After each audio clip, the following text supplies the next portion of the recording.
பிரம்ம முகூர்த்தம் நம்ம சொல்கிறோம். பிரம்மம்னா என்ன? சிருஷ்டிக்கக்கூடிய நேரம். முகூர்த்தம்னா நேரம், பிரம்மம்னா சிருஷ்டிக்கக்கூடியது. அந்த காலை நேரம் 4லிருந்து 6 மணி வரையிலும் நமக்கு பிரம்ம முகூர்த்தம்னு சொல்லி மெய்ஞானிகள் சொல்கிறாங்க. அந்த நேரத்தில் நீங்கள் எழுந்திருச்சு இந்த தியானத்தோடு இணைந்த யோக பயிற்சியை நீங்கள் ஒரு 15 நிமிஷம் 20 நிமிஷம் நீங்கள் பண்ணினீங்கன்னா என்னென்ன பலன் கிடைக்கும்? ஏன் பலன் கிடைக்குது அந்த நேரத்தில்? வேறு சொல்ல முடியுமா?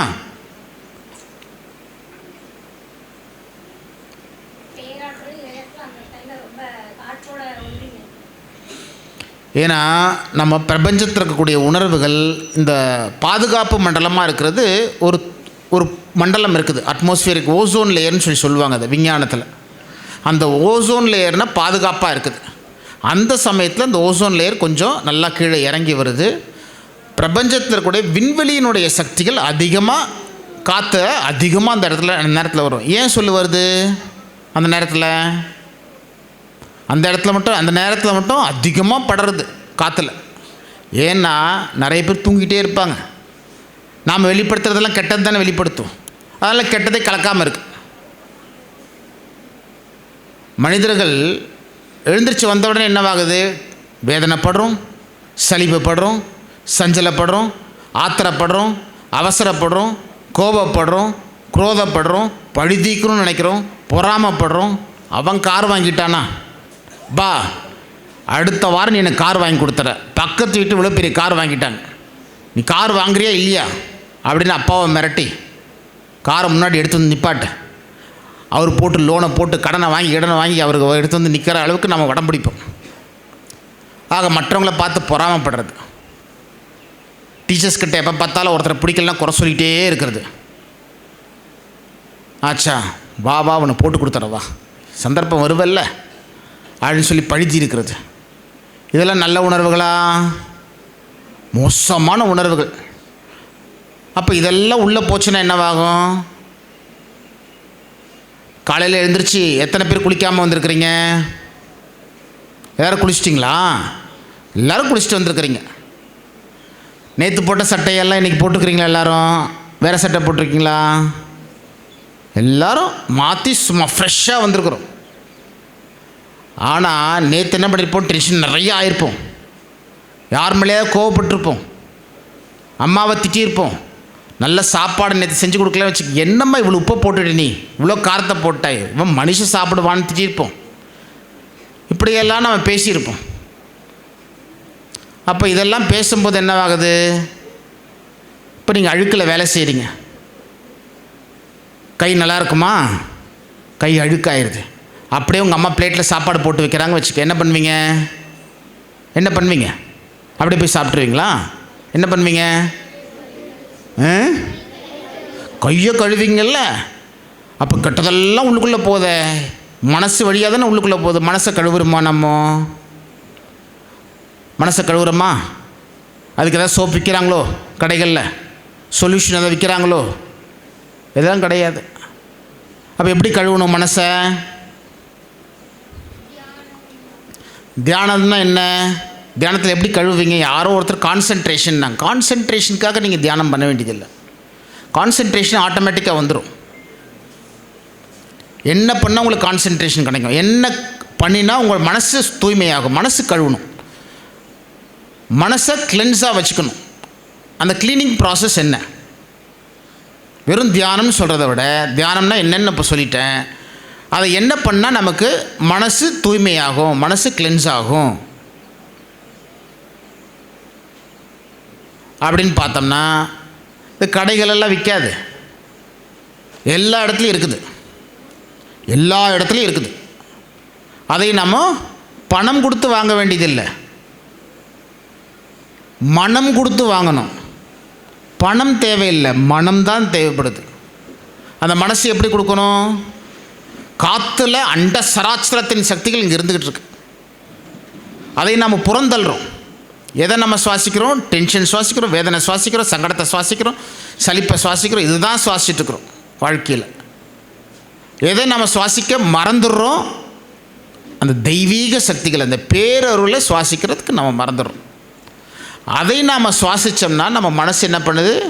நல்லா தண்ணி போட்டு நல்லா சோப் போட்டு கழுவுற மாதிரி அந்த பேரொருள் மட்டும்தான் உதவும். வேறு எதுவும் உதவே உதவாது. அந்த பேரொருள் எங்கே இருக்குது? காற்றுல எல்லா இடத்துலையும் படர்ந்துருக்கு. சன் டிவி வைக்கிறீங்க, வேறு எதாவது வருமா? ஒரு ப்ரோக்ராம் பார்க்குறீங்க, ஒரு சீரியல் பார்க்கணுன்னு பார்க்குறோம். எத்தனை பேர் சீரியல் பார்க்குறீங்க? சாயங்காலம் வந்தால் நிறைய பேர் என்ன பண்ணுவாங்க, ஸ்கூல் விட்டு வந்தோன்னா ஐயோ எனக்கு இந்த சீரியல் தான் பிடிக்கும், அந்த சீரியல் தான் பிடிக்கும்னு சீரியலில் உட்காந்துக்கக்கூடிய மாணவர்கள் இருக்காங்க. பெண்கள் அதிகமாக இருக்கிறாங்க, தாய்மார்கள் அதை விட அதிகமாக இருக்கிறாங்க. அடிக்ட் ஆனவங்க நிறைய பேர் இருப்பாங்க. நிறைய கணவன்மார்கள் சோறே கிடைக்காது அந்த நேரத்தில் போனோம்னா, அந்த மாதிரி பெண்கள் இருக்கிறாங்க. சன் டிவி போட்டால் விஜய் டிவி வருமா? என்ன வரும்? சன் டிவி போட்டால் சன் டிவி தான் வரும். நீங்கள் வேதனை பண்ணிங்கன்னா வேதனை தான் வரும், டென்ஷன் ஆனீங்கன்னா டென்ஷன் தான் வரும் இல்லையா?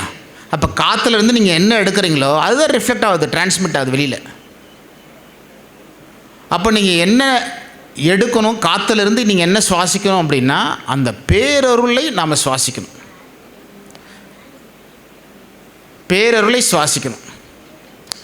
அந்த பேரருளை நமக்குள்ளே சுவாசிக்க சுவாசிக்க சுவாசிக்க என்னவாகுது? நம்முடைய மனம் தூய்மையாகுது. மன தூய்மை ஆச்சுனாக்கா அப்புறம் நீங்கள் யோக பயிற்சிகளோடு இந்த தியானத்தை செய்யும்போது என்னவாகுது? எல்லா உறுப்புகளுக்கும் ரத்த ஓட்டங்கள் போகுது. ஒவ்வொரு உறுப்புகளுக்கும் ஒவ்வொரு பகுதியில் ரத்தங்கள் வேகமாக போகும். வேதனையோடு நீங்கள் யோக பயிற்சிகள் செய்தினா அந்த வேதனையின் உணர்வுகள் தான் நீங்கள் அந்த உறுப்புகளுக்கு கொடுப்பீங்க. டென்ஷனான உணர்வுகளோடு நீங்கள் யோக பயிற்சிகள் செஞ்சிங்கன்னா அந்த டென்ஷன் தான் அந்த உறுப்புக்கு போகும். நீங்கள் பரிசுத்தம் பண்ணிவிட்டு உங்கள் மனசை பரிசுத்தம் பண்ணிவிட்டு அந்த பேரொருளை உங்கள் உடம்புக்குள்ளே கொடுத்தீங்கன்னா, அந்த தெய்வ சக்திகள் உங்கள் உடம்புக்குள்ளே கொடுத்தீங்கன்னா உங்கள் உறுப்புகள் எல்லாம் தெய்வ அணுக்களாக மாறிக்கிட்டே இருக்கும். அப்போ அந்த தெய்வீக உணர்வுகள் மாற மாற மாற என்னவாகுது? கீழே நெருப்பு போடுறீங்க பாத்திரத்தில், பக்கத்து வீட்டில் பிரியாணி செய்கிறாங்க, கம கம கம கமன்னு வாசனை வருது. பக்கத்து வீட்டில் என்ன அழகாக பிரியாணி செய்கிறாங்கன்னு நம்ம சொல்லுவோமா இல்லையா? சொல்கிறோமா? அதை மாதிரி அங்கே கீழே நெருப்பு இருக்குது, நம்முடைய உடம்புக்குள்ளே உயிர் இங்கே நெருப்பாக இருக்குது. நாம் என்னென்னலாம் என்றோமோ என்னென்னலாம் உணர்வுகளை சுவாசிக்கிறோமோ அதெல்லாம் உயிர் நெருப்பு என்ன பண்ணுது? அப்படியே உள்ளுக்குள்ளே அனுப்பிச்சு நம்முடைய உணர்வுகளாக எண்ணங்களாக மாற்றிக்கிட்டே இருக்குது. நீங்கள் என்ன சமைக்கிறீங்களோ அந்த மனம் வர மாதிரி. அப்போ நீங்கள் என்ன உணர்வுகளை உள்ளுக்குள்ளே சுவாசிக்கிறீங்களோ அந்த மனங்கள் உள்ளுக்குள்ளே வந்து உங்களுடைய ஆன்மாவாக மாறிக்கிட்டே இருக்கும். ஒவ்வொரு நொடியும் நீங்கள் சுவாசிக்கிற எண்ணங்கள் உங்கள் ஆன்மாவை மாறிக்கிட்டே இருக்குது, உயிராத்மாவை மாறிக்கிட்டே இருக்குது. அப்போ நம்மளோட எண்ணங்கள் என்னவாக இருக்கணும்?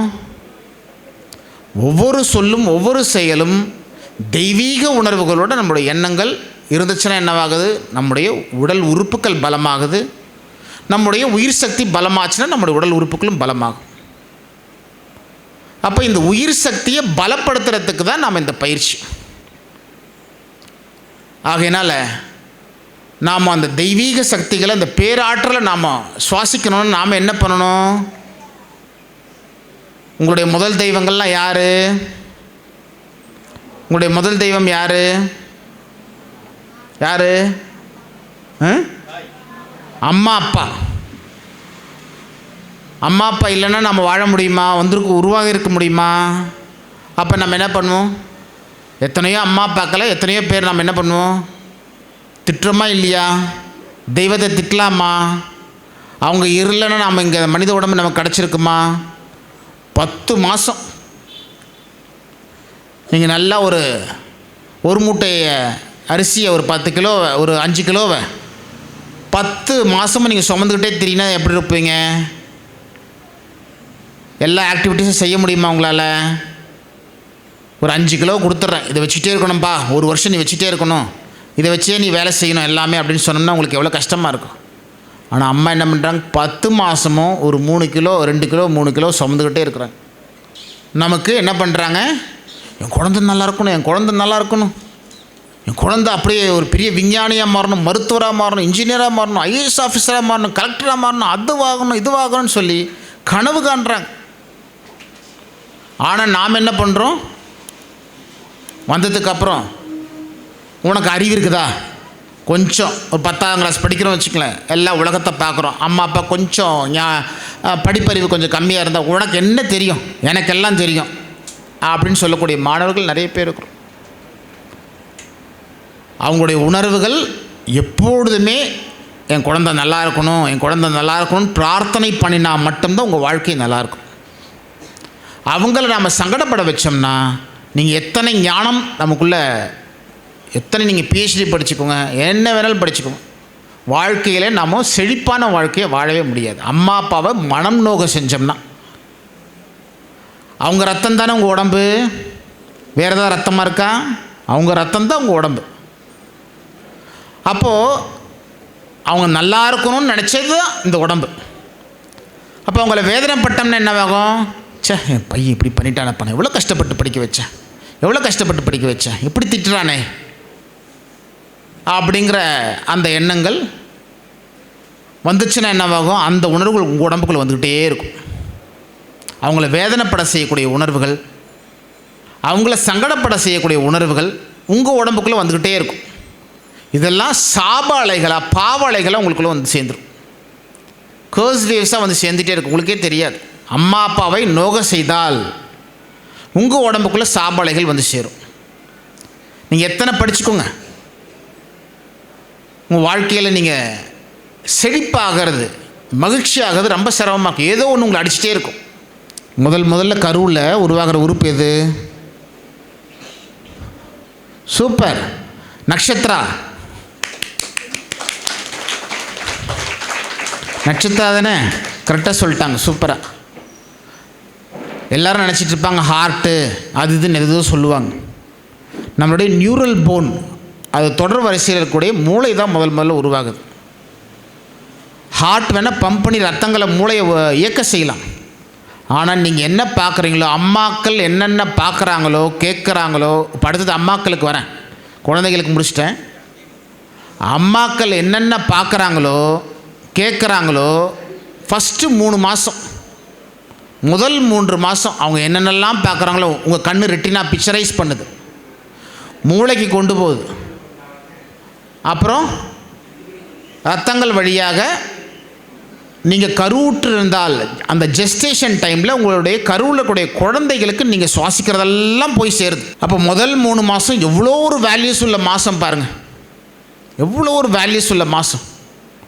ஆனால் நாம் எப்படி வாழ்கிறோம்? அன்றைக்கெல்லாம் ஒரு 20 வருஷம் 25 வருஷத்துக்கு முன்னாடிலாம் ஒரு கருவுட்டுட்டாங்கனாக்கா நாம் என்ன பண்ணுவோம்? அவங்களுக்கு பிடிச்சதை வாங்கி கொடுப்போம், அவங்கள எப்படி சந்தோஷமாக வச்சுக்குவோம், கோயில்களுக்கு தினமும் கூப்பிட்டு போவோம், நல்ல ஆன்மீக புத்தகங்களை வாங்கி கொடுப்போம், ஆன்மீக கருத்துக்களை உரையாடுவோம். இப்படியெல்லாம் நம்மளோட லைஃப் ஸ்டைல் இருந்துச்சு. ஆனால் இப்போல்லாம் மாறி என்ன பண்ணுறோம்? காலையில் எழுந்திரிச்சோடனே அந்த கருவுற்று இருந்தாலும் அதே டென்ஷன் தான். வேலைக்கு போகணும் வரணும், சாயங்காலம் வந்தோடனே கணவனை பார்க்கணும், குழந்தைகளை வளர்த்தணும், மாமனாரை பார்க்கணும், மாமியாரை பார்க்கணும், இப்படி இதேலே உழண்டுட்டுருக்குறோம். டென்ஷனோடு வாழ்ந்துட்டுருக்குறோம், ஸ்ட்ரெஸ்ஸோடு வாழ்ந்துட்டுருக்குறோம். நீங்கள் கருவுற்றிருக்கும் போது நீங்கள் ரொம்ப டென்ஷன் ஆனீங்கன்னாக்கா அந்த குழந்தை சீக்கிரமாகவே, அந்த குழந்தை ஒரு 40 வயதோ 30 வயதோ 50 வயதோ 60 வயதோ 70 வயதோ நீங்கள் சுவாசித்த உணர்வுகளுக்கொப்ப அந்த குழந்தைக்கு ஹார்ட் அட்டாக் வந்து மரணத்தை ஏற்படுத்துகிறீர்கள். நீங்கள் சுவாசித்த டென்ஷன், நீங்கள் வயிறை கிழிச்சு சோறு போடுறீங்களா உங்கள் குழந்தைக்கு? இல்லை. நீங்கள் சாப்பிட்ற சாப்பாடு உங்களுடைய குழந்தைக்கு, கருவுடைய குழந்தைக்கு போய் சேருது. அதே போல் தான் நீங்கள் சுவாசிக்கிற